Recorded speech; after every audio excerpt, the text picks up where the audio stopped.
منتديات الدفاع عن الصحابة.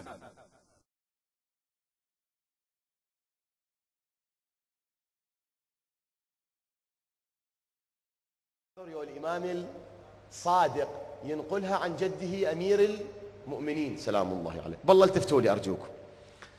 فعرض الله علينا ولايتك. هاي السمكة الجريثة تقول المن؟ الأمير المؤمنين. تقول له أنا من أهل ذيك القرية. فعرض الله علينا ولايتك فقعدنا عنها ولم نقبل ولايتك يا أمير المؤمنين.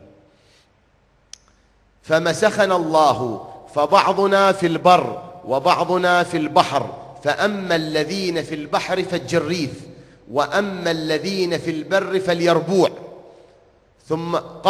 ثم التفت أمير المؤمنين إلينا فقال أسمعتم مقالتها؟ سمعتوا ايش قالت ولا؟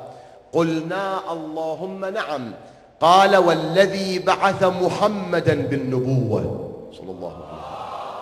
اللهم صل على محمد. قال والذي بعث محمدا بالنبوة إلى آخر كلامه سلام الله عليه. خاف الناس ما تتحمل، ما أحب أقرأ. الإخوة خير راجعوا، أكو بعد حقائق ما أريد أذكرها على المنبر، خاف الناس ما تتحمل.